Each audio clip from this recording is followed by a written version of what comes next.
자, 요 얘기를 가시죠. 아니 이제 봉준호의 쾌거가 있었어요. 기생충의 아카데미 뭐 사관왕 되니까 이거를 또 한국당 공격용으로 또 좌파들이 이것들이 진짜 참 이걸 한국당 공격할 소개제가 됩니까 이놈들이 그 대한민국 영화가 아카데미 오스카상에서 작품상과 감독상, 국제 영화상, 뭐 극본상 이게 각본상. 사관왕을 받은 것도 사상 처음이거니와 외국인으로서 받은 것도 처음이고 아카데미 영화 자체가 아카데미 상 자체가 변하고 있다 할 정도의 판을 바꿨다 할 정도의 의미 있는 상이면은 틀림없습니다. 그리고 우리로서는 굉장히 기뻐한 상인데 이걸 보도하는 KBS 뭐 다른 매체도 마찬가지인데요.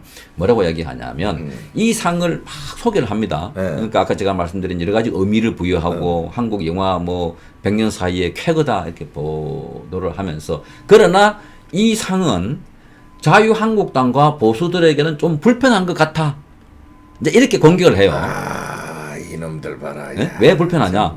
이 영화 자체가 뭐 자유한국당은 좌파 영화라고 또 어떤 국회의원들은 좌빨이라고 그렇게 뭐 치부하지 않았느냐 이렇게 이야기를 했고 그리고 봉준호 감독은 옛날에 박근혜 정권 하에서 블랙리스트라고 분류됐던 사람이다. 이렇게 이야기를 또 했고요. 이제 그런 걸 보면 여기에 그 자유한국당은 그 칸 영화제에서 봉준호 감독이 상을 받았을 때는 논평도 한 줄 안 냈다가 이번에 오스카상에서 상을 받으니까 할 수 없이 이제 논평을 냈고 환영한다 소리를 냈지만 그러나 속으로는 굉장히 불편할 걸 이런 식으로 그런 식으로 논평을 해요. 그러니까 모든 국민이 기뻐하거나 축하해야 될 이런 문화 행사에 그 특정 진영이나 당에 대한 공격을 하는 것은 굉장히 반응이 빠릅니다. 왜? 다 기뻐하는 건데 쟤들만 싫어해? 역시 쟤들은 기생충 같은 애들이야. 쟤들은 기득권들이야. 쟤들은 우리 사회의 1%로서 나머지 99%에게 갑질하는 대상이야. 하는 이미지를 줄 가능성이 굉장히 많은. 그러니까 이 프로그램을 라디오 프로그램이든 텔레비전 프로그램이든 방송을 한 거예요.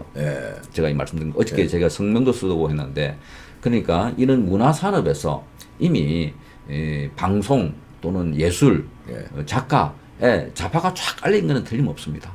그러니까 우리가 지금 이 상황을 맞이한 것도 이 문화 헤게모니를 좌파들이 거의 대부분 잡고 있었습니다. 과거에 정치 권력들을 보수층에서 잡았을 때 거기에 그 문화예술 쪽으로 많이 간 거예요. 그렇죠. 이제 정치 권력으로 못 간 사람들이 좌파 세력들이. 그래서 이미 언론, 뭐 심지어 사법, 군대 내부에서조차 이렇게 장악을 하고 있는데 이 영화의 수상 소식까지도 이 좌파 프레임으로 딱 엮어가지고 이렇게 보도를 해버리니까 자유한국당 축하한다고 분명히 대변인 성명도 냈고 했거든요. 그럼요. 그런데도 불구하고 이게 이제 자유한국당과 보수들은 이 영화가 불편하다.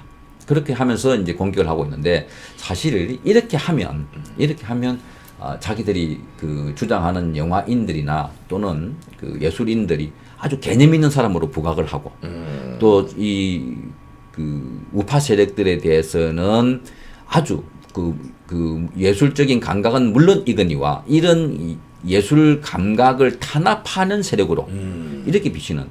그래서 대개 보면 과거의 문화예술인 가운데 많은 사람들이 뭐 현 정권 말하자면 그때 보수 정권을 비판했거나 그 당시에 강우병이든 세월호든 이걸 관련해서 정권을 비판하는 사람들은 개념 있는 연예인.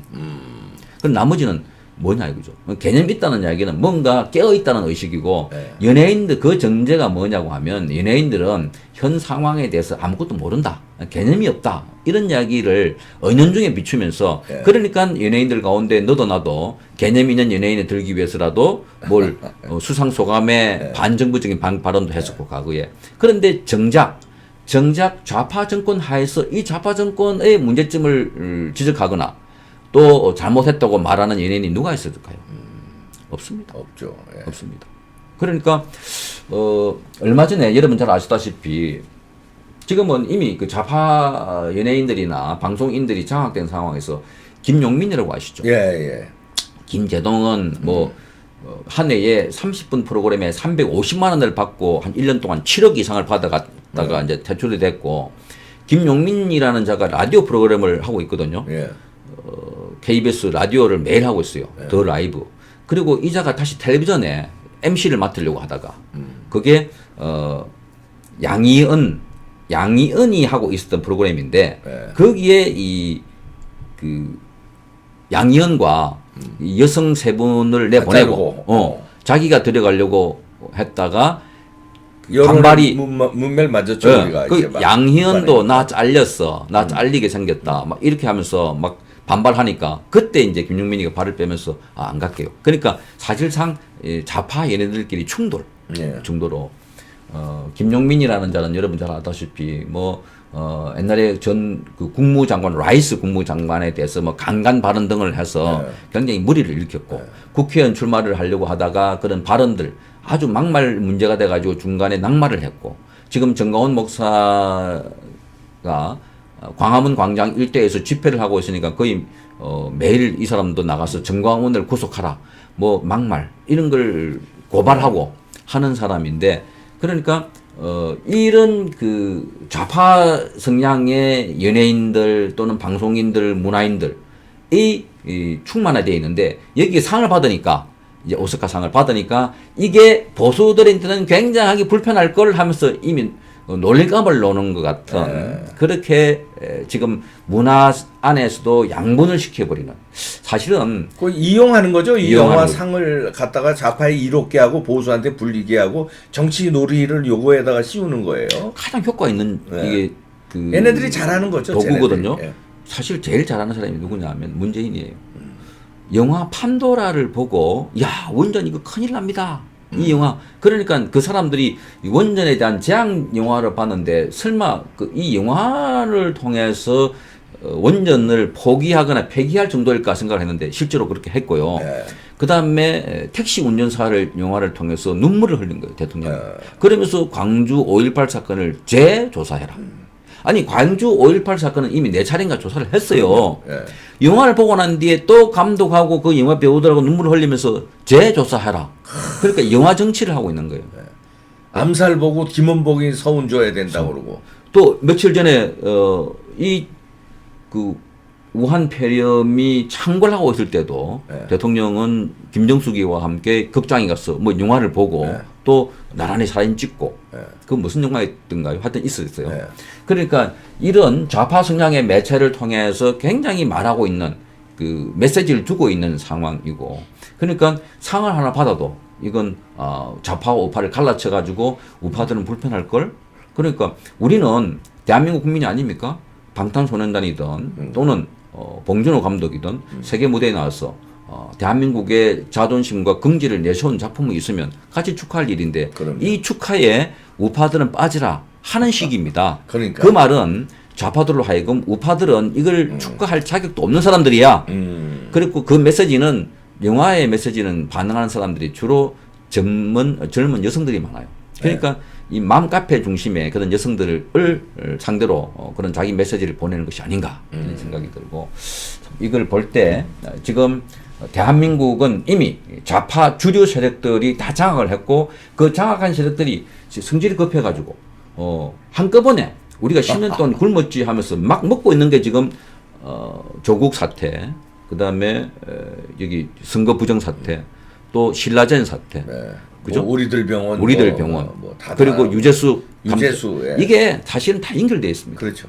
거기 핵심 고리들 보면 다 연결되어 있어요. 다 그 사람들이에요. 예, 지금 그 유재수라는 사람이 이런 사건을 연결고리를 알고 있기 때문에, 그래서 이 사람을 치면 다 나오기 때문에 그래서 보호하려고 하는 거고, 그 안에 뭐 조국디 또 임종석이가 다 상호 관련돼 있고 유시민까지 신라젠에. 그래서 윤석열 검찰총장이 이 신라젠에 대한 그 금융 사기 뭐 이런 조사 검찰을 보강을 했지 않습니까?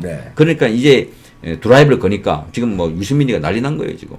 그러니까 그 앞에 유시민이가 뭐 자기 계좌도 틀렸다는 동 막 그렇게 했잖아요. 그렇죠. 예? 거기에 이제 찔리는 게 있으니까 아니, 신라젠으로. 예. 거기 조국 수사를 하는데 왜 자기 계좌 줄이다고 그랬겠어요? 그러니까 신라전 통해서 이제 여러 가지 뭐 이건 조 단위의 금융 뭐 부정 등이 있었는데 이런 거를 이 정권이 너무너무 서투르게 그러나 확신에 찬 사람들이어서 마음껏 해먹다가 지금 걸린 상황들이 아닌가 싶고 자기 편이 아니면 과감하게 공격을 하고 심지어 국가적인 큰 경사스러운 상을 받아도 여기는 우파들은 안 됩니다. 우파들은 우리하고 결이 다른 사람들이어서 이 사람들은 축하할 자격도 없는 사람들이다 라고 해버리는 자기 편을 갈라치게 해버리는 이런 상황이라는 것을 알고 국민 여러분들이 정말 우리가 언제 이렇게 좌우로 나눠졌던가요?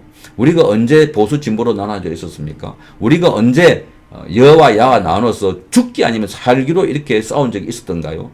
그런데 이 정권이 잡고 난 이후 아닙니까? 문재인 정권이 잡고 그 잡는 과정에서 말하자면 박근혜와 이명박을 구속시키고 그 4명의 국정원장을 구속시키고 대법원장을 적폐머리로 구속시키고 150명, 200명 가까이 되는 공직자들 대거 구속시키는 이런 사건들은 과거에 본 적도 없고 들은 적도 없는 사건들입니다. 그 가운데 4명이 자살을 했고요. 이재수 장군을 포함해서. 그러니까 지금 우리 사회는 극단적으로 계급투쟁에 경도되어 있는 이런 세력들이 대한민국 체제 전체를 먹으려고 한다. 그런데 이거 여러분들이 영화 한 편, 여러분들이 뭐 수상 오스카 또는 아카데미 가지고 살 포장하고 또는 검찰 개혁이란 이름으로 살 포장해버리면 국민이 반응을 하지 않는 대한민국 대통령이 선거 부정의 핵심 역할을 하고 있고 그자가 대한민국의 헌법을 부정하고 있는 이런 무지막지한 일을 해도 전혀 검찰 개혁에 지금 윤석열이가 저항하고 있거나 주 우파 세력들은 지금 이런 그 문재인 대통령의 개혁과 정의로운 사회, 반칙이 없는 사회, 그죠? 특권이 없는 사회를 만들어 가는데 저항하고 있거나 라고만 알고 있는 이 상황에서 앞으로 선거를 얼마나 치른다고 해서 제대로 된 민의가 반영이 되겠습니까? 그래서 우리가 더 많이 정신 차리고 이번 선거도 그런 측면에서 보면 이 선거가 아니라 전쟁입니다. 전쟁. 그렇죠. 예. 체제 지키기 위한 전쟁인데 여전히 A 후보가 낫나 B 후보가 낫나 이것만 보고 있는 그 안에 흐르고 있는 좌파의 무시무시한 이 체제 전복에 대한 경고를 들으셔야 할 것으로 보입니다. 네, 아이고 아주 깔끔하게 잘 정리해 주셨네요. 네. 성창경 위원장님 여기까지 모시겠습니다. 고맙습니다. 네, 감사합니다. 네, 다음 주에 또 뵙겠습니다. 네. 자, 저는 방송 계속 해야 되니까 멀리 못 나갑니다. 네.